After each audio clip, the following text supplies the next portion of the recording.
Amu TV, the stories behind the scenes. أعوذ بالله من الشيطان الرجيم بفضل الله بسم الله الرحمن الرحيم اللهم صل على سيدنا محمد وعلى آل سيدنا محمد رب اشرح لي صدري ويسر لي أمري واحلل عقدة من لساني يفقهوا قولي لبيك اللهم لبيك لبيك لا شريك لك لبيك إن الحمد والنعمة لك والملك لا شريك لك.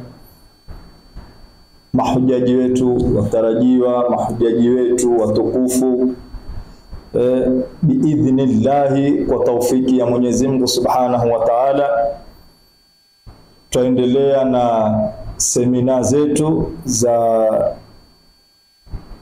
za hija. Leo biidhnillahi tutaendelea na semina ya ibada ya hija ya tamattu. Ibada ya hija ya tamattu, vipi, namna ya kufanya tamattu. Na jambo la kwanza, kuna mitihani huwa ikipatikana katika hizi safari zetu. Mitihani yenyewe, kuna baadhi ya ndugu zetu, mama zetu, baba zetu, wakienda kule kisikilia hija, huwa hawajui wafanye vipi watu, yani hutatizika. Huwa ni mitihani mkubwa, na ukiangalia mtu amelipa dola 5,500, amelipa dola 6,000, amelipa dola 7,000 kwenda katika ibada tukufu, na kisikilia kule awe hayui. Hakika hii huwa ni hatari, huwa ni mitihani. Lakini tumuombe Mwenyezi Mungu Subhanahu wa Ta'ala atuafikie, atupe ikhlasi nia, atupe moyo ambao kwamba na atupe kauli thabit, atupe nguvu za kwenda kufanya ibada tukufu ya hija. Bismillahirrahmanirrahim. Kwa kuanza, kuna ibada ya kufanya hija aina 3. Kuna tamattu, kuna ifrad, kuna naqiran. Hizi 3 aina 3 za ibada ya hija. Ibada ya ifrad ni kufanya hija peke yake, hufanyi umra. Ni kutia nia ya hija, kisha kumaliza kutia nia ya hija usubiri mwezi 8 uende zako Mina, umalize hija yako, kisha utakuwa ni mwenye kwenda zako. Na qiran ni kufanya hija na umra kwa pamoja.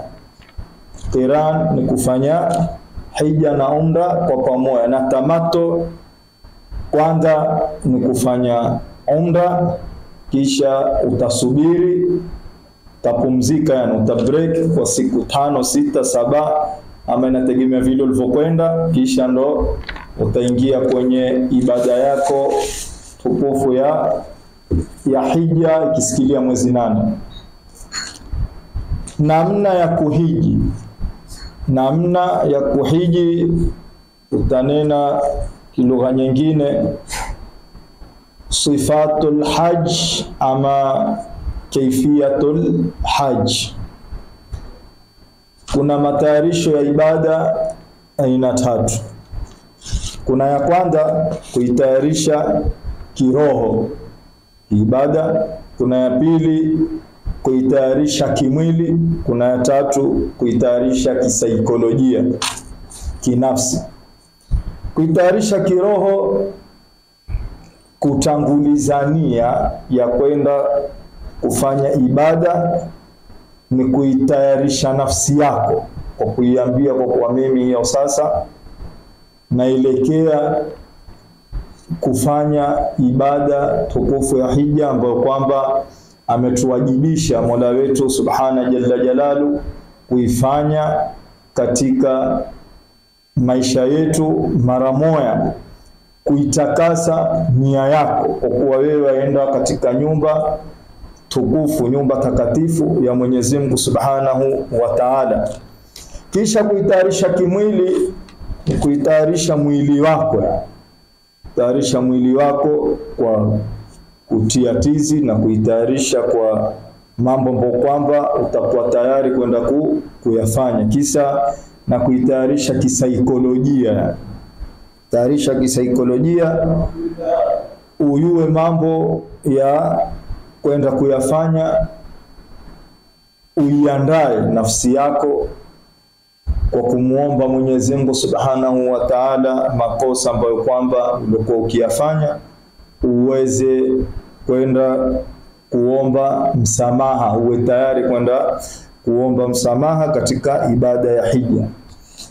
Na ibada ya hija hutoki moja kwa moja, yani hatutoki hapo moja kwa moja, hatundeni tukafanye, tuingieni ndani ya ndege, tuingie Jeddah, tukue basi yetu, tuendeni Maka, tuingie ndani ya haramu ya kwa moja, tufanyeni umra yetu, tawafu na sa'i, tumalize.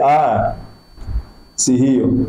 Mpaka tufuate nidhamu na sheria na kanuni alotuwekea kipenzi chetu Bwana Mtume sallallahu alaihi wa alihi wasallam, kutoka step by step. Na kabla hatuyasikilia huko, tutaelezea step za kwanza. Step ya kwanza ni hiyo nia ya kwanza. Tuko hapa tumetia nia kwenda kufanya hija. Kisha nia ya pili ni kutia nia tukiwa miqat ya kuingia ndani ya ibada ya hija. Uko huku umetia nia ya kwenda kufanya haji.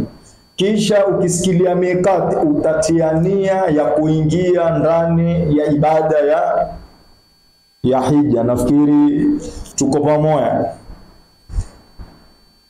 Ukiwa ndani ya ndege, kisikilia maeneo ya miqat yamewekwa na Mtume haya sallallahu alaihi wasallam. Kuna miqati 5, kuna ya Lamlam, hizi sehemu zetu tuliokuwa huku, kuna Dhulhulaifa, kisha kuna na nyingine kutoka sehemu mbalimbali za ulimwengu zimewekwa, yani mipaka ya kuingia ndani ya Maka. Sasa tutaanza kuzungumzia, kabla hatuyaanza safari yetu, tutazungumzia kuna nguzo za hija, kuna na wajibu wa hija. Nguzo za hija ni ngapi? Ni 5. Na wajibu wa hija ni ngapi? Ni 6. Tutaanza kuzieleza kwanza, kisha tutazifafanua kwa upana. Nguzo za hija ni 5. Ya kwanza ni kuhirimia, kutia nia kuingia ndani ya ibada ya hija, yani kutia nia ya kufanya ibada ya hija. Kisha nguzo ya pili ni kusimama Arafa, kisimamo cha siku ya Arafa mwezi 9 Dhulhijja. Kisha nguzo ya 3 ni kutufu tawafu ya lazima, tawafu al-ifadha. Hiyo ni nguzo ya 3. Nguzo ya 4 ni kufanya sa'i baina Safa wal Marwa. Kisha nguzo ya 5 ni kupunguza ama kunywa kipara, lakini uzuri na ilopendekezwa na ni bora zaidi kunyoa kipara. Kisha tuangalie wajibu za hija ni ngapi? Ni 6. Kunuia mikati, hiyo tumenena. Kupitisha masiku Mina, usiku wa mwezi 10, 11 na 12. kisha kupitisha usiku Muzdalifa ni ya 3, wajibu wa 3. Wajibu wa 4 kutupa mawe jamarat, ya 5 kufuatanisha zile nguzo za kupiga jamarat, wajibu wa 5. Wajibu wa 6 ni kumaliza kwa kufanya tawaf wada. Tawaf wada hiyo ni wajibu wa 6 kumaliza katika ibada ya hija. Muhimu kabla ya kuvaa ihram kwa wanaume, muhimu. Kwa wanawake watavaa vile unavovaa, vile hapo ulivyo unavovaa kisheria kama kawaida kwa wanawake. Lakini kwa wanaume hisi 2, hisi ya yuhini na hisi ya tini ihram. Na kabla huyavaa ihram lazima uitahirishe na uinadhifishe. Uitahirishe na uinadhifishe. Utaanza kukata kucha, ni masharubu yako utapitisha kijembe sehemu za siri, uhakikishe uko clean. Na katika wanazuoni watuambia tuitahirishe, tuoge kama tunavooga janaba, kama tunavooga janaba. Utatawadha mwanzo kisha utaoga, ama utaoga kwanza kisha utawadha. Kwa wanaume ihram, hizi nguo 2 kuvaa ni ihramu. Kivaa hufai kuvaa nguo ya ndani yoyote imezoshonwa.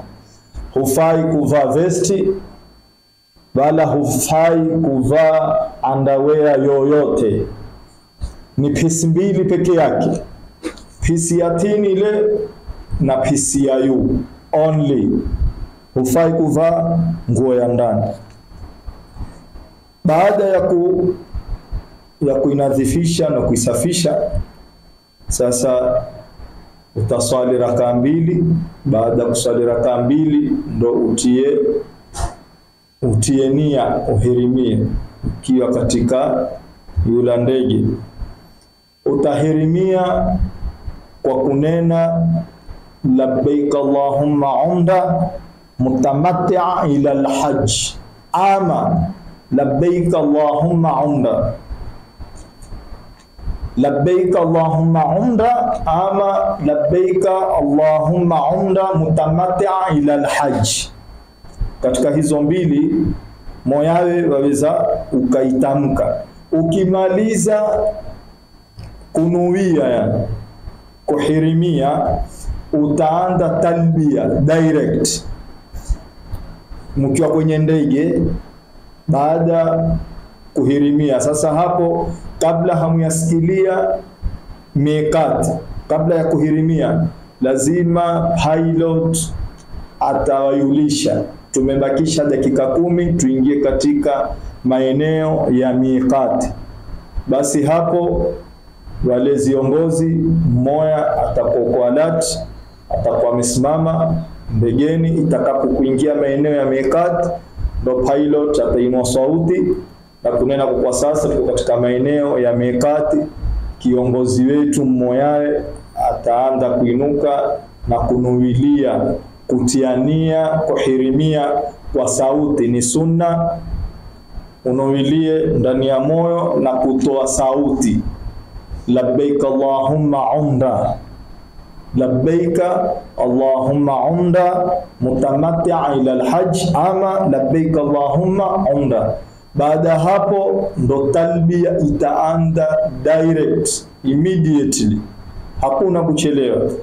Mkianza talbia, sauti za wanaume ziwe yu, sio yu kupiga mayowe. Sauti za wanaume ziwe yu, lakini za wanawake sauti haifai. Kwa wanawake sauti zao ziwe yu, ziwe tini, sauti za wanawake. Baada hapo mtaendelea na talbia, tashuka zenu Jidda, tasikilia hoteli Maka, mutashuka, mtaingia zenu hoteli, mutapumzika, mutapoa wakati wa kwenda kufanya umra. Na umra ni tawaful qudum ya kwanza, kisha tawaful ifadha ya pili, ya tatu tawaful wada. Ziko katika mpangilio wa hija. Baada hapo ukiwa ndani ya hoteli utakuwa umechoka, waweza ukitaka kuoga uoge tena, utawadhi tena, hapo mutoke mwende zenu wapi? Msikitini, mkiwa katika talbia yenu. Mtaendelea na talbia mpaka haram, mtaingia kwa guu la kulia. Bismillahi Allahumma aftah li abwaba rahmatik.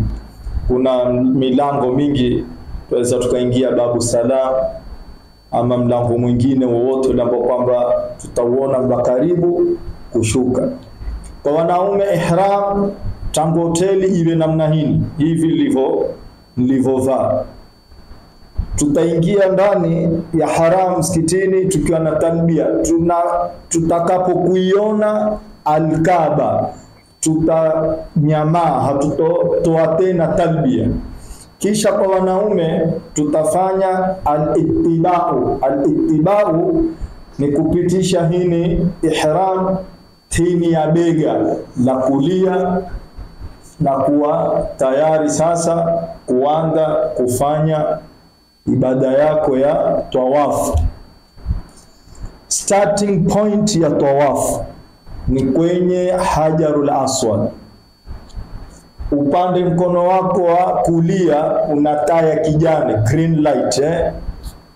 Hajarul Aswad, pembe Hajarul Aswad iko upande wako mkono wa kushoto.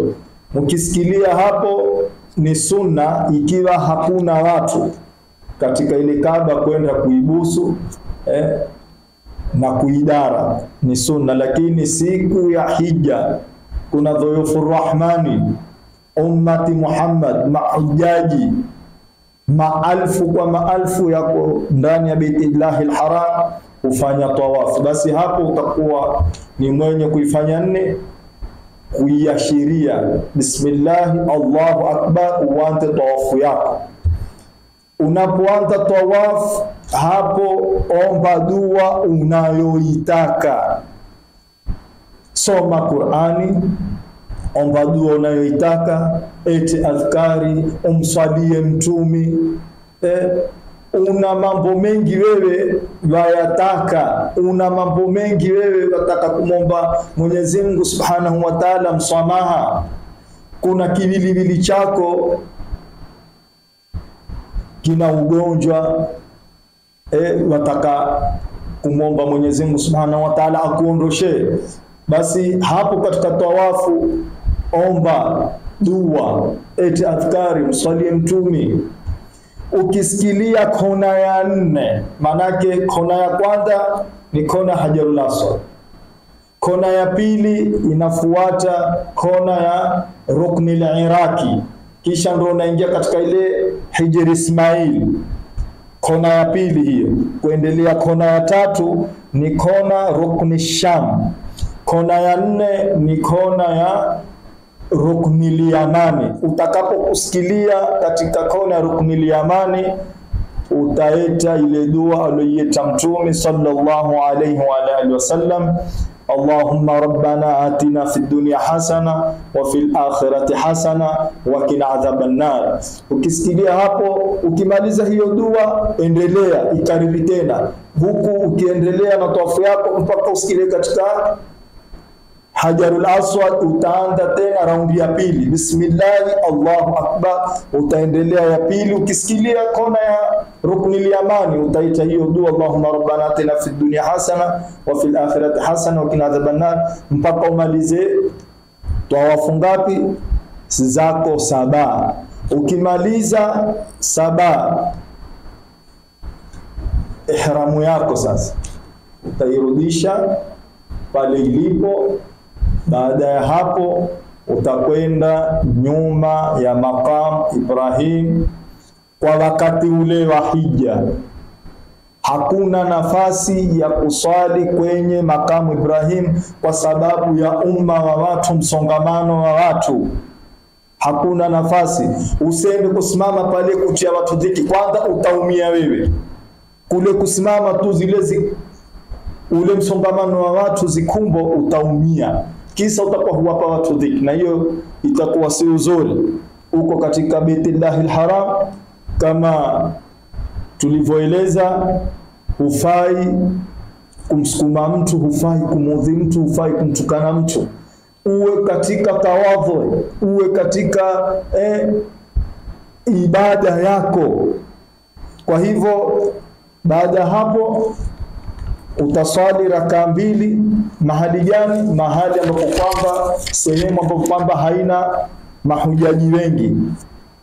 Haina mahujaji, utazengia sehemu yoyote kwa nyuma ambapo kwamba hakuna watu wengi, utaswali raka 2. Kwa raka ya kwanza utasoma suratul Fatiha, kisha utasoma Qul ya ayyuhal kafirun kwa raka ya kwanza.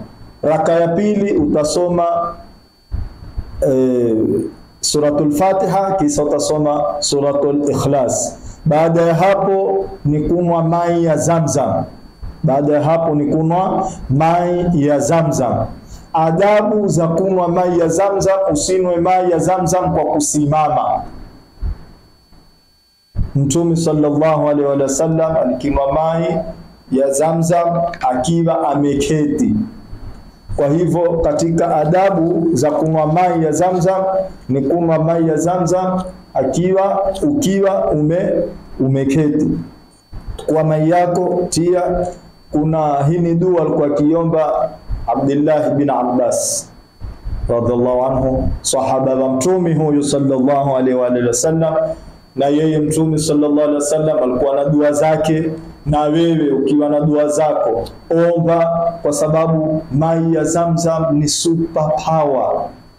Ni mai ambayo kwamba yalotoka peponi, ni mai ambayo kwamba ya kipekee. Ukiwa na nia yako ya ikhlas, nia, ukimuomba Mwenyezi Mungu ukiama, basi 100%, 100%, basi Mwenyezi Mungu atakuondoshea matatizo yako ya mwili.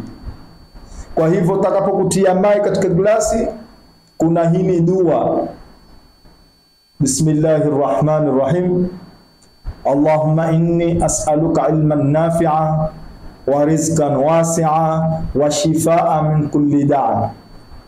Allahumma inni as'aluka ilman nafi'a wa rizqan wasi'a wa shifaa min kulli da'a. Ewe Mola, na kuomba elimu yenye manufaa, na unipe riziki pana, na unikinge na kila maradhi kwa baraka za mai haya ya Zamzam.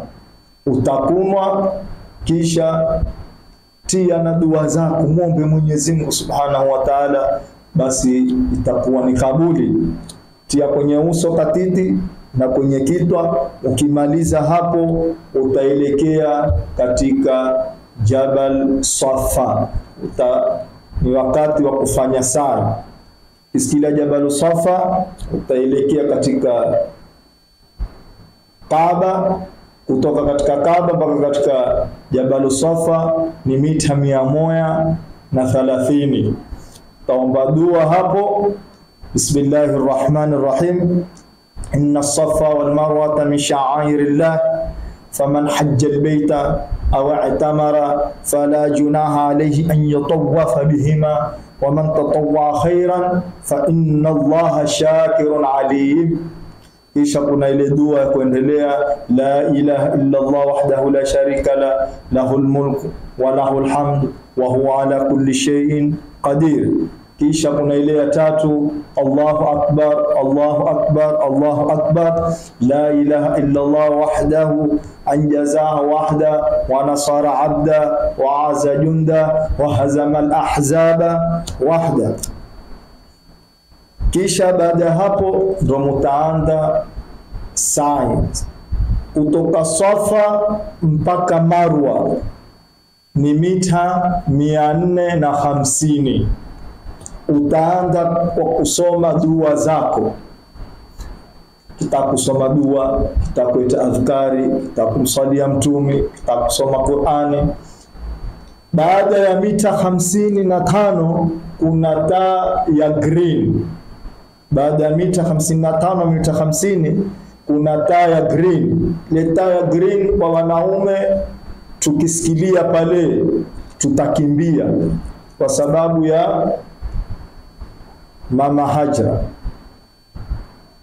wakati alipokuwa akimzengelea mwane Mai Nabii Allah Ismail alikuwa ana kiu, basi alikuwa akitoka Safa akienda Marwa akirudi namna hiyo. Basi kwa wanaume tukisikilia hapo tutakuwa wenye kwenda mbio. Kwa wanawake watakwenda kama kawaida, kwa wanawake watakwenda kama kawaida. Safa na Marwa ni moja, ukitoka Marwa ukia Safa ni 2, namna hiyo yao kwenda 3, 4, 5, 6, 7. Ukianza Safa utamalizia Marwa. Na mfano umemalizia Safa, ima ni mawili, umezidisha sa'i yako ama umepunguza sa'i yako. Kwa hivyo tuwe very carefully wakati ya kuanza. 1, 2, 3, 4, 5, 6, 7 Safa, utamalizia Marwa. Wakati wa kumaliza ukiwa katika sa'i yako, kuna dua Rabbi ighfir warham innaka anta azzul akram. Hapo waweza hii ni dua kwa katika sa'i yako ukaiomba Rabbi ighfir warham innaka anta azzul akram. Baada hapo ukimaliza tutakuwa ni wenye kunyoa kipara ama kupunguza nye kabisa, lakini ile iliyo bora ni kunyoa kipara. Kwa wanawake na waomba tuwe ni wenye kuistiri baada ya kumaliza ile sa'i, kupunguza nye saizi ya inchi moja. Na waomba kwa hisani zenu mahujaji wetu watukufu wanawake, tutakapokumaliza tusiwe ni wenye kufungua majalbabu, msiwe ni wenye kufungua majalbabu yenu ama mitandio yenu muanze kupunguza nye zenu katika ummati wa watu, maelfu ya watu. Haipendezi. Mkimaliza hapo mtatukuana, mrudi zenu hoteli, basi mtapunguzia hoteli mahali pastara. Takuwa hakuna mtu mwenye kuwaona, ni nyinyi tu mtakopo kwenye rumu zenu mkipunguza nye zenu. Tukienda katika mwezi 8, kwa hivyo tutakapokumaliza tawafu na sa'i tutakuwa tushamaliza umra yetu. Kwa wale ambao kwamba tumefanya tamato tushamaliza, sasa ni kusubiri siku 4, 5, 6 kuingia katika ibada ya hija. Itakapokusikilia mwezi 8 yaumu tarwiya, mwezi 8 yaumu tarwiya, mahujaji wetu watukufu, mahujaji watarajiwa, Mwenyezi Mungu atatuwafikia tuwe ni wenye kwenda katika Baitullahil Haram. Nataka ni wape mambo mazuri, mausio mazuri kwa heshima zenu na taadhima, na waomba kwa wanawake biidhnillahi, kwa matayarisho yoyote, wanawake na wanaume, matayarisho yoyote ya ibada ya hija tutakayo kuyafanya, jambo la kwanza tumtangulize Mwenyezi Mungu Jalla fiula kwa kumuomba atufanyie wepesi na atufanyie usahali na atupe afya ya kuitekeleza ibada ya hija. Hili ni jambo la muhimu sana katika safari ya hija. Unapoanza tangu ukiwa zako nyumbani uenda zako airport, kuingia zako ndani ndege, uya zako Maka, muombe Mwenyezi Mungu kila hatua, kila ibada utakayoifanya Mwenyezi Mungu aifanye ya sahali na aifanye nyepesi na iwe ni katika kufuzu. Na kuendelea tukianza kuingia katika yaumu tarwiya mwezi 8 biidhnillahi, tutaanza na matayarisho. Mwezi 8 tutaanza na matayarisho. Matayarisho kama tulivyonena, kwanza kuitayarisha kwa kukata kucha, kukata kuinadhifisha na kuisafisha. Baada hapo utakwenda utawadha, ama ukitaka kuoga kwanza kisha utawadhe, kisha ndo ufanye nini, uswali raka 2. Utaswali raka 2 hapo hapo ukiwa hoteli. Hapo hapo umeshatayarisha, ushatoka bafu mwenyewe, uko sawa utaswali raka 2. Na wakati wa kuvaa ihram, kama kutia perfume mwenyewe, utie perfume kwenye mwili wako kabla ya kuvaa ihram. Na nguo vile vile uruhusiwi kuvaa kitu chochote ndani ya ihram. Underwear yoyote, iwe ni yoyote, ni vesti ama ni underwear, hufai. Kwa wanawake vile vile ulivovaa ndio hivyo, jalbabu lako mwenyewe, mtandio wako mkubwa, hiyo ndio ihramu yako tayari. Na waomba siku ile mwezi 8 Dhulhijja, ile siku ambayo kwamba tutaondoka Maka tuelekee Mina. Kuna watu wengine huwa ni wazito wa kuingia chooni. Tunapotoka kusali salatul fajiri, tukimaliza kutoka salatul fajiri tukiingia hoteli, tuandeni preparation kwa wale watu wazito. Fanya preparation nini, kujiandaa. Tukimaliza ile chai breakfast itakuwa iko tayari. Kama itakuwa imeingia saa 1:30 ama saa 2 mkunywa chai, hapo uwe tayari, yani tuwe chonjo yani. Kila katika mahali yani tuwe mambo yetu yawe mapema. Tusiwe magoigoi, kuchelewa mabasi yamekuja, kungoja mahujaji wengine ndio mwanzo wendao choni, ndio wengine ndio mwanzo. Mambo yetu preparation tufanye mapema. Baada ya hapo mwenyewe kisha kunywa chai yako, utakuwa sasa na kule Mina hakutukuliwi mibegi. Utatukua ni nguo yako moja tu, ni mswaki wako, utakuwa mswaki wako, dawa yako ya meno, sabuni yako. Kuna sabuni utatukua 2, ama ukitaka ni moja tu, sabuni ile ambayo kwamba haina manukato. Uoge kule, manake ukisakuvaa ihram kuna mambo hufai kuyafanya mpaka uivue ihram. Na mambo yenyewe hufai kuposa, hufai kuoa, hufai kuolewa, hufai yani kukata kucha, hufai kunyoa, hufai kuvunda hini miti, hufai kuua mdudu.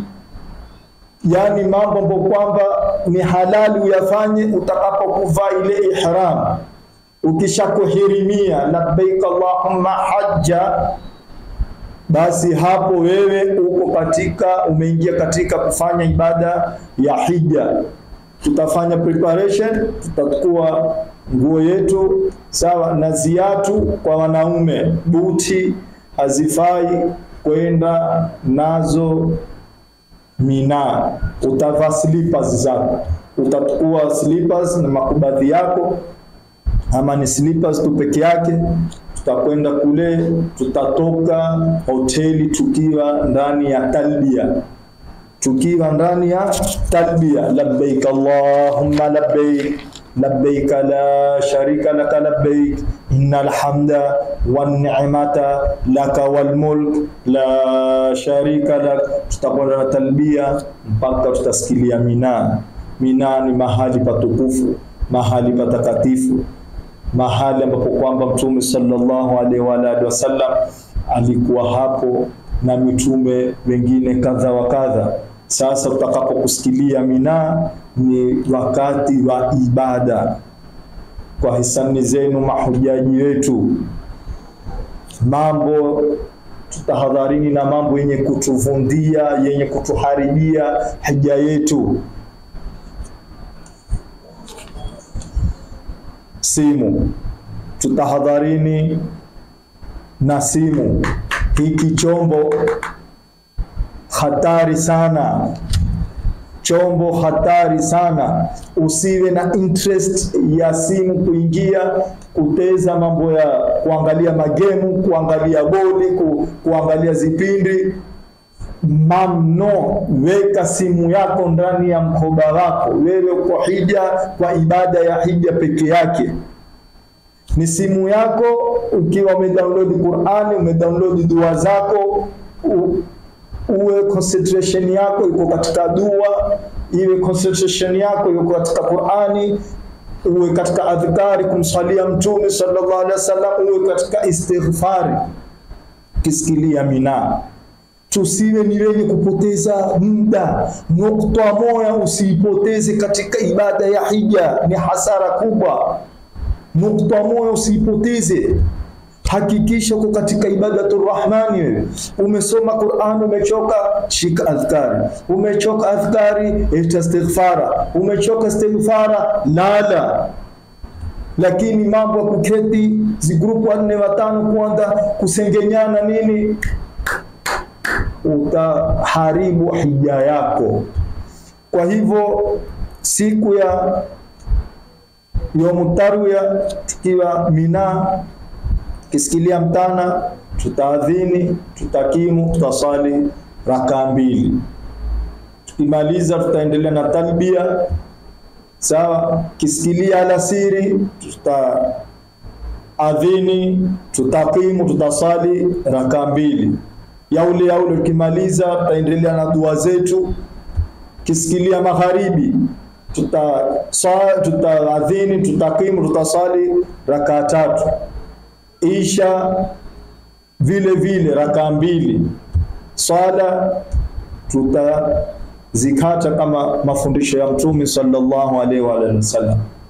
Mwezi 9, mwezi Yaumul Arafa, mwezi 9 Dhulhijja, mwezi Yaumul Arafa. Bwana Mtume sallallahu alaihi wa alihi wasallam atuambia al-hajj Arafa, hija ni Arafa, ni ile siku ya 9.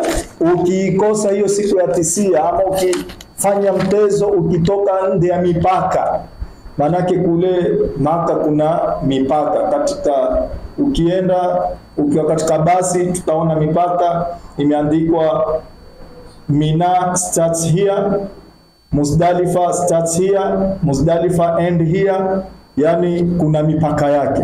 Sasa ile siku ya Arafa tuhakikishe pale tutakapokuwa katika tenti zetu tufuate nidhamu za mashekhe zetu, za viongozi wetu. Tuketi hapa, tuketi hapa. Tusiwe ni wenye kuzurura ule uko kwa 5 ule uko kwa 10. Tutaharibu nidhamu. Tuweko pale, tuangalie ile ratiba ambayo kwamba imepangwa ya khutba zitakazokuendelea, darasa zitakazokuendelea katika siku hiyo. Tuangalie Qur'ani. Mwenyezi Mungu Subhanahu wa Ta'ala atuambia yeye katika suratul Baqara aya ya 199. Mwenyezi Mungu atuambia, a'udhu billahi minash shaitani rajim, bismillahir rahmanir rahim, qala Allah ta'ala thumma afidhu min afadha an-nas, kisha mumiminike kutoka mahali wamiminikapo watu. Napo ni wapi? Ni Arafa. Thumma afidhu min afadha an-nas, kisha mumiminike kutoka mahali wamiminikapo watu, yani Arafa hapa. Wastaghfirullah, na mumuombe Mwenyezi Mungu Subhanahu wa Ta'ala. Inna Allaha ghafurur rahim, hakika Mwenyezi Mungu Subhanahu wa Ta'ala ni mwingi wa kusamehe na ni mwingi wa kurehemu. Siku ya Arafa ni siku ya kusamehewa dhambi, siku ya kuomba toba, siku ya ambayo kwamba malaika wa Mwenyezi Mungu Subhanahu wa Ta'ala hushuka na kuwaombea maghfira wale mahujaji ambao kwamba walioko katika ziwanda zitakatifu. Na Bwana Mtume sallallahu alaihi wa alihi wasallam alikuwa na hunu radhi, la ilaha illa Allah wahdahu la sharika la, lahul mulku wa lahul hamdu wa huwa ala kulli shay'in qadir. Mahali ambapo kwamba wamekusanyikana dhulufur rahmani, watu kabila mbalimbali kutoka nchi mbalimbali, rangi mbalimbali, wako hapo kwa kilima cha la ilaha illa Allah wahdahu la sharika la, lahul mulku wa lahul hamdu wa huwa ala kulli shay'in qadir. Yaumul Arafa ni siku kubwa, iombe istighfara, iombe maghfira, omba toba, uombe wewe, waombe walioko nyumbani. Kuna matatizo ndani ya nyumba, kuna matatizo katika miji yetu, kuna matatizo katika nchi zetu. Ile ni siku ambayo kwamba ni chance, ni fursa. Hiyo siku omba kama ambapo kwamba hutorudi tena. Ni siku ambayo kwamba kuna wengi wamemuomba Mwenyezi Mungu Subhanahu wa Ta'ala wasikilie katika mahali hapo patukufu, hawakuafikiwa kusikilia. Kwa hivyo wewe umepata bahati kubwa sana ya kuwepo katika mahali kama hapa. Kwa hivyo usitezee dakika, usitezee, omba Mungu, muombe Mwenyezi Mungu, lia, utoe matozi, omba istighfara, uombe Mwenyezi Mungu. Na tusisahau kuwaombea wamezokufa, mama zetu, baba zetu, walimu zetu, mashehe wetu, ndugu zetu, maulamai, mawali wakubwa, kina Sayyidina Abubakar, Sayyidina Umar, Sayyidina Ali, Sayyidina Uthman, kina Bibi Khadija, mpaka Bwana Mtume sallallahu alaihi wa alihi wasallam. Tuwaombe Mwenyezi Mungu awarahamu, awakundulie kabri zao, awaweke katika rawdatu min riyadil janna, na sisi tuwe katika minan nabiyina wasiddiqina washuhadai wasalihina. Tumuombe Mwenyezi Mungu, tuitumie hii fursa yaumul Arafa. Bwana Mtume sallallahu alaihi wasallam atuambia katika hadithi yake nyingine, atuambia khairu dua yaumu Arafa, dua bora ni dua ambayo kwamba ni ya kuiomba ile siku ya Arafa. Tumia chansi hiyo dua, waombe uliowawata nyumbani, Mwenyezi Mungu awajalie nao mwakani, nao siku kama ya leo Mungu awape uwezo wa senti, awape uwezo wa afya, mwakani waweko hapa Arafa kama sura mimi niko Arafa na wao. Mungu awajalie mwakani waweko hapa. Mwenyezi Mungu atatujalia tuwe minal faizina, kila mwaka tuzuru katika maeneo matakatifu ya Haji, Maka, Madina biidhnillah, kwa taufiki yake. Baada ya hapo mtana dhuhuri tutasali raka 2, asri raka 2. Tutazikata swala vile alivyofanya kipendi chetu Mtume sallallahu alaihi wa alihi wasallam, mpaka yua kutwa. Yua likizama, mahujaji wataondoka hapo, wawe ni wenye kuelekea wapi? Muzdalifa. Muzdalifa tukisikilia tutasali swala maghrib raka 3, na isha raka mbili. Baada ya hapo tutapumzika. Kuna kuokota zijiwe, tutaokota zijiwe kabla ya kwenda Muzdalifa. Tusikize aya ya Mwenyezi Mungu Subhanahu wa Ta'ala, tuambia yeye, qala Allah Ta'ala, fa idha afadtum min arafatin fadhkurullaha inda mash'aril haram. Na mtakaporudi kutoka wapi? Arafati, mtayeni Mwenyezi Mungu penye mash'aril haram. Mash'aril haram iko wapi? Iko Muzdalifa. Pia Arafa kuna msikiti mkubwa, Masjidun Namira. Huno msikiti mashallah ni mkuu na huingia takriban mahujaji 500,000 ndani ya msikiti. Ni msikiti mkubwa. Mash'aril Haram pia si msikiti mtoto, ni msikiti mkuu, takriban mahujaji 200,000 huingia ndani ya msikiti.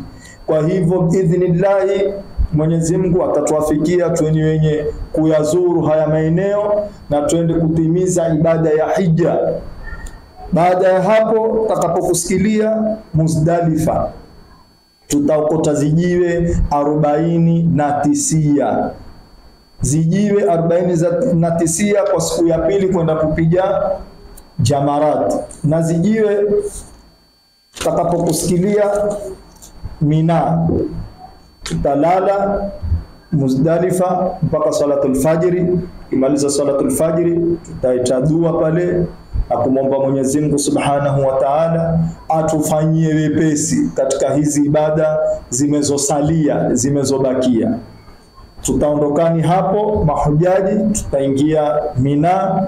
Tukiingia Mina tutakwenda shughuli ambayo kwamba yenye kutupa zijiwe. Kuna mambo manne. Jambo la kwanza kutupa zijiwe, rami jamarat. Piga zijiwe shetani mkubwa ule. Siku ya kwanza ni mwezi 10. Hiyo siku ya kwanza mwezi 10 tutapiga zijiwe 7 peke yake. Baada ya kupiga zijiwe ni kutinda. Baada ya kutinda kunyoa kipara. Baada ya kunyoa kufanya tawaful ifadha kulingana na utaratibu wa kupiga zijiwe. Tuko Mina, twenda ujamarati. Kuna nguzo 3. Nguzo ya kwanza, ya pili na ya tatu. Tutakwenda tutaata nguzo ya kwanza, tutaata ya pili, tutakwenda kupiga zijiwe ile nguzo ya tatu. Ndio nguzo kubwa. Shetani mkubwa tutapiga zijiwe bismillah, Allahu akbar, Allahu akbar, Allahu akbar 7. Kutoka hini nguzo ya kwanza, kutoka Mina kuelekea Maka ni nguzo ya 3. Nguzo ya kwanza utaiwata, ya pili utaiwata, tutapiga hini ya 3. Kutoka hini nguzo ya kwanza mpaka nguzo ya pili ya katikati ni mita 151. Kutoka hini ya pili mpaka hini ya 3 ni mita 238. Kwa hivyo biidhnillah Mwenyezi Mungu atatuafikia tueni wenye kwenda kutimiza ibada ya hija. Tukirudi ndo tutakwenda, tutatindwa, tutanyoa. Baada ya kunyoa hapo sasa, kuna wengine watakwenda kufanya tawaful ifadha kisha warudi zao, lakini kuna wengine huketi. Wakimaliza kutinda ni kunyoa, kisha kumaliza kunyoa tena ni kuvua ihram, ukavaa nguo zako kama kawaida. Sasa hija utakuwa umemaliza. Siku ya pili itakuwa ni mwezi 11, tutakwenda kupiga zijiwe 21. Tutaanza na ile nguzo ya kwanza toto kutoka Mina. Ile nguzo ya kwanza toto tutapiga 7. Tutakuya hii nguzo ya katikati, tutapiga zijiwe 7. Tutakwenda hii nguzo ya 3, tutapiga zijiwe 7. Kwa hivyo ni zijiwe 21 zijiwe. Tutarudi zetu kwenye mahema hiyo siku, utakwenda utaendelea na ibada zako, utakulala, utakusoma Qur'ani kwa siku ya 3. Yaule tutaanza na hili toto zijiwe 7, tutakuelea katikati zijiwe 7, na hii ni kubwa ya mwisho zijiwe 7. Kwa hivyo 21 plus 21 42 plus 7 ile ya mwanzo ni 49 stones. Na zijiwe ni size ya maharagwe, ile haragwe kubwa yake katiti, sio mijiwe mikubwa, size ya maharagwe. Tukimaliza hapo tutakuwa tumemaliza na kurudi zetu Maka. Tutaketi kwa muda wa siku 5-6, kisha baada hapo, kabla hatuenda Madina, hatuenda kumzuru kipendi chetu jemedari mkuu, mwalimu mkuu wa ulimwengu mzima, jemedari wa ulimwengu mzima, mwalimu wa walimu, naye si mwingine ni kipendi chetu Bwana Mtume sallallahu alayhi wa alihi wasallam. Tutamaliza tawaful wada. Tukimaliza tawaful wada, ndo hapo kuingia mabasini kurudi zetu, tutaelekea zetu Madina kwa ziara kwenda kumzuru Mtume sallallahu alaihi wasallam. Hapa tutakuwa tumemaliza hija yetu. Ile Madina itakuwa ni ziara. Madina haiko katika pati ya hija. Na utakapo kufanya tawaful wada ni kuiaga Maka. Ukishakumaliza hapo ni kubaki zako hoteli, usubiri basi yako Madina. Ukishakumaliza direct hotel, ufai tena kurudi wapi? Kurudi ndani ya msikiti wa Haram. Tutamalizia hapa kwa dua. Mwenyezi Mungu Subhanahu wa Ta'ala atuwafikie tuwe ni wenye kwenda kufanya ibada tukufu. Allahumma rabbana taqabbal minna innaka antas samiul alim wa tub alayna ya maulana innaka antat tawwabur rahim. Allahumma ij'alna mimman hajja mabruran wa sa'yan mashkuran wa dhanban maghfuran wa tijaratan lan tabur. اللهم بلغنا حجا، اللهم بلغنا عرفة، اللهم بلغنا مزدلفة، اللهم بلغنا مكة المكرم، اللهم بلغنا عمرة. اللهم اجعلنا ممن حج كما حج النبي صلى الله عليه وآله وسلم مع الذين أنعمت عليهم من النبيين والصديقين والشهداء والصالحين وحسن أولئك رفيقا. اللهم يا رب العزة انصر إخواننا في غزة وفلسطين. رب ارحم والدينا كما ربياني صغيرا.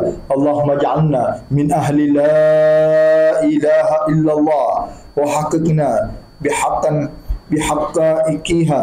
اللهم ربنا تقبل منا إنك أنت السميع العليم وتب علينا يا مولانا إنك أنت التواب الرحيم. اللهم عافنا والتف بنا واحفظنا والمسلمين.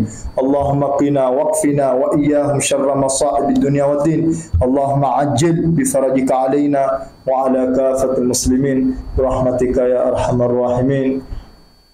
سبحان ربك رب العزة عما يصفون وسلام على المرسلين والحمد لله رب العالمين. Amu TV, the stories behind the scenes.